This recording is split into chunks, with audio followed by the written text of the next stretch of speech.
Hello dear student, welcome. मैं doctor Aruna Vajpayee. अभी मैंने आपको पिछले वीडियो में बीएड सेकेंड ईयर के फर्स्ट पेपर के फर्स्ट यूनिट के फर्स्ट चैप्टर के बारे में बताया था, वैदिक काल में शिक्षा। अब आज मैं आपको बौद्ध युग में शिक्षा के बारे में बताने जा रही हूँ। Buddhism and education during the Buddhist period. सबसे पहले मैं आपको बताने जा रही हूँ इंट्रोडक्शन के बारे में बुद्धिज्म एजुकेशन का। इसका पीरियड 600 BC से 600 AD तक है, जब उत्तर वैदिक काल में कठोर वर्ण व्यवस्था और कर्मकांड की बहुत अति हो गई थी, तब से वैदिक काल का विरोध शुरू हो गया था। और फिर महात्मा बुद्ध के जन्म के बाद से बौद्ध युग का फिर आरंभ हुआ। महात्मा बुद्ध जो थे, इनका जन्म राजघराने में हुआ था, इसलिए इनको सभी सुख सुविधाएं प्राप्त थीं। जो बौद्ध काल है, इसमें हमारा जो इंस्टीट्यूशनल जो ऑर्गेनाइजेशन है, इसके बारे में आप पढ़ेंगे। आप गौतम बुद्ध के अकॉर्डिंग टीचिंग के बारे में, शिक्षा के बारे में पढ़ेंगे, क्योंकि बुद्ध का जन्म एक रॉयल फैमिली में हुआ था, कपिलवस्तु में। उनके पिता का नाम शुद्धोधन था और माता का नाम महामाया था। He was married to Yashodhara. उनका जो विवाह है यशोधरा के साथ हुआ था। उनको सभी सांसारिक सुख सुविधाएं प्राप्त थीं, लेकिन इसके बावजूद उनको लोगों के सांसारिक दुखों की अनुभूति हुई। उन्होंने इन दुखों से मुक्ति पाने के लिए उपाय खोजना शुरू किया और फिर कर्मकांड प्रधान वैदिक धर्म के स्थान पर करुणा प्रधान मानवतावादी बौद्ध धर्म की स्थापना हुई। भारत में इस बौद्ध धर्म का प्रभाव 500 ईसा पूर्व से 1200 ईस्वी तक रहा। इसलिए इतिहासकार इस काल को बौद्ध काल कहते हैं।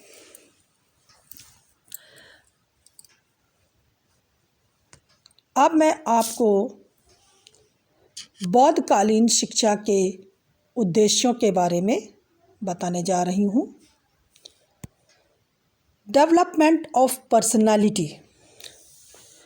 बौद्ध काल में शिक्षा का मुख्य उद्देश्य था व्यक्तित्व का विकास करना।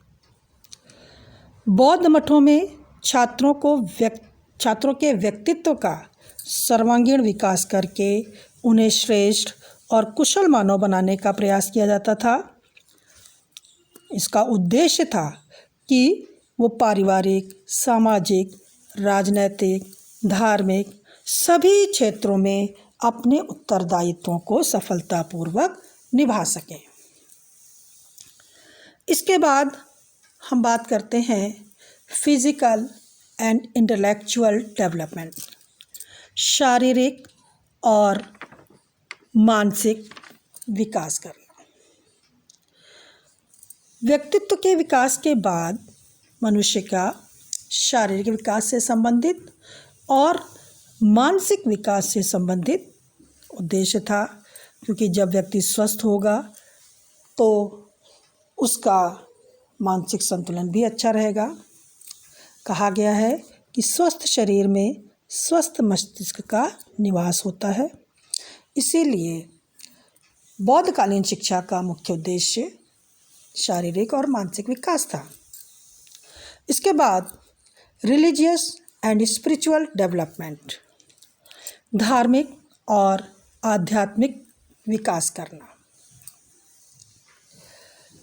यानी कि बौद्ध काल में बौद्ध धर्म जो है इसमें मुख्य रूप से बौद्ध धर्म के ही विकास की बात की गई है और आध्यात्मिक विकास की बात की गई है।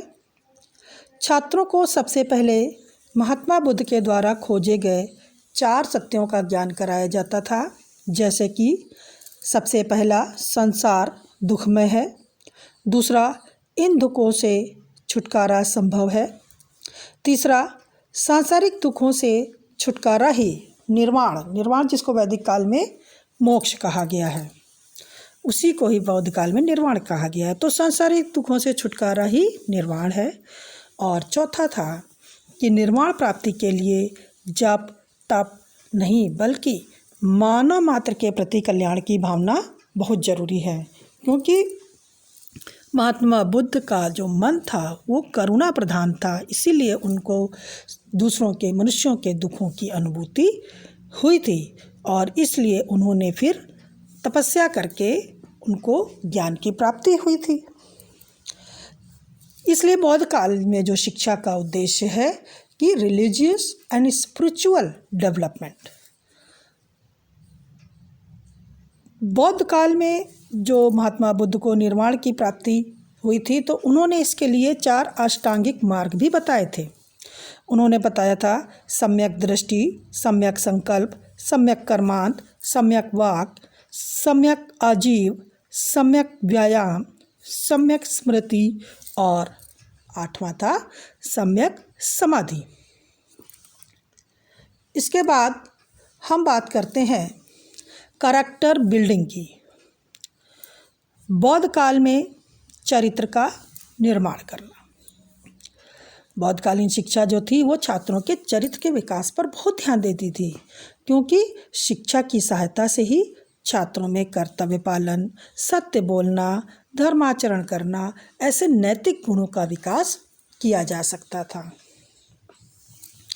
इसके बाद बौद्ध काल में शिक्षा का अगला उद्देश्य था promotion of social efficiency and happiness, यानी कि सामाजिकता की और सुखों के प्रति बात करना था। बौद्ध धर्म में मानव मात्र के कल्याण की भावना, करुणा और दया पर ध्यान दिया गया, क्योंकि उन्होंने बौद्ध धर्म में कहा गया है कि बिना करुणा भाव के एक मनुष्य दूसरे मनुष्य के दुखों को नहीं समझ पाएगा। जब तक दूसरे के प्रति करुणा की भावना नहीं होगी तब तक वो दूसरे के दुखों को नहीं समझ पाएगा। इसलिए जब तक मनुष्य एक दूसरे के दुखों को दूर नहीं करते तब तक संसार के दुखों से बच नहीं सकते। इसलिए मनुष्य को मनुष्य के प्रति कर्तव्य को ही सामाजिक आचरण कहा गया है। और इसके बाद अगला बौद्धकालीन शिक्षा का उद्देश्य था presentation and spread of culture, मानव संस्कृति का संरक्षण और विकास। स्प्रेड मीन्स प्रसार और उसकी सुरक्षा। बौद्ध धर्म मानव संस्कृति के संरक्षण और प्रकाश पर ध्यान देती है। बौद्ध मठों और विहारों में, जैसे कि गुरुकुल में वैदिक काल में शिक्षा दी जाती थी, वैसे ही बौद्ध काल में मठ और विहार होते थे। तो मठों और विहारों में बौद्ध धर्म और दर्शन के अलावा अन्य धर्म दर्शनों और संस्कृति के अध्ययन की भी व्यवस्था थी। विद्वान जो थे वो प्राचीन साहित्य के संरक्षण करने के साथ साथ नए नए साहित्य को लिखने में भी लगे थे। प्राचीन ग्रंथों की हस्तलिखित प्रतियां भी तैयार करने के साथ साथ इनका दूसरी अन्य भाषाओं में अनुवाद भी किया गया, जबकि वैदिक काल में हस्तलिपि से संबंधित कोई भी बात नहीं थी। सभी जो भी ज्ञान था उसको कंठस्थ करना पड़ता था। वैदिक काल में हस्तलिखित प्रतियां तैयार करने का भी काम हुआ, जिससे कि विद्वान मौलिक साहित्य का सृजन भी करते थे और जो संस्कृति थी उसका भी संरक्षण होता था। अब हम बात करते हैं वैदिक काल की शिक्षा में कि जो वैदिक काल की शिक्षा जो थी, ये प्राइमरी एजुकेशन जो थी ये 6 ईयर्स से शुरू हो जाती थी। उस समय 6 ईयर में पबज्जा संस्कार होता था और पबज्जा का अर्थ होता है छात्र को गो आउट यानी कि बाहर जाना। उसको पबज्जा संस्कार के द्वारा फिर उसकी शिक्षा आरंभ हो जाती थी। जैसे कि वैदिक काल में विद्यारंभ संस्कार से शिक्षा आरंभ होती थी, इसी तरह से बौद्ध काल में पबज्जा संस्कार से होती थी। इसका अर्थ होता है बाहर जाना, और ये संस्कार 6 वर्ष से ही आरंभ हो जाता था। Children have to study a children book named Siddharastu. जो बच्चा है उसको सिद्धरस्तु पुत्रक जो पुस्तक थी इसको पढ़ना होता था। During first 6 months, there were 16 chapters and 49 alphabets. जो सिद्धरस्तु थी 6 महीने तक उसको पढ़नी थी। इसमें 16 चैप्टर्स थे और 49 अल्फ़ाबेट्स थे। In the beginning, children imitate the pronunciation of teacher. After that, they start writing. आरंभ में बच्चे इनको उच्चारण करते थे और इसके बाद फिर वो लिखना शुरू करते थे। बौद्ध काल में भी टीचिंग मेथड जो था वो ओरल ही था, यानी कि मौखिक था। The medium of instruction was Pali language. जो शिक्षा का माध्यम जो भाषा थी वो पाली थी, जबकि वैदिक काल में संस्कृत भाषा माध्यम थी और बौद्ध काल में पाली भाषा थी। जब बालक अपनी शिक्षा आरंभ करता था तो पबज्जा संस्कार में उसको त्रिपिटक पढ़ना होता था, और पबज्जा संस्कार जब उसका होता था तब उसको सिर के बाल मुड़वा करके पीले वस्त्र धारण कराए जाते थे और भिक्षु के चरणों में वो अपने मस्तक को नवाता था। 3 बार वो ये शपथ लेता था, बुद्धं शरणं गच्छामि, धम्मं शरणं गच्छामि, संघं शरणं गच्छामि। इस तरह जब वो शपथ ले लेता था तब फिर उसको शिक्षा आरंभ होती थी।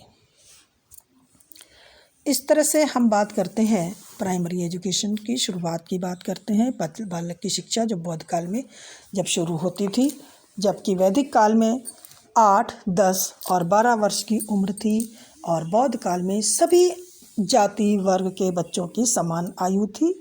किसी भी तरह का उनके लिए कोई भी भेदभाव नहीं था। इसके बाद हम बात करते हैं सिस्टम ऑफ एजुकेशन की।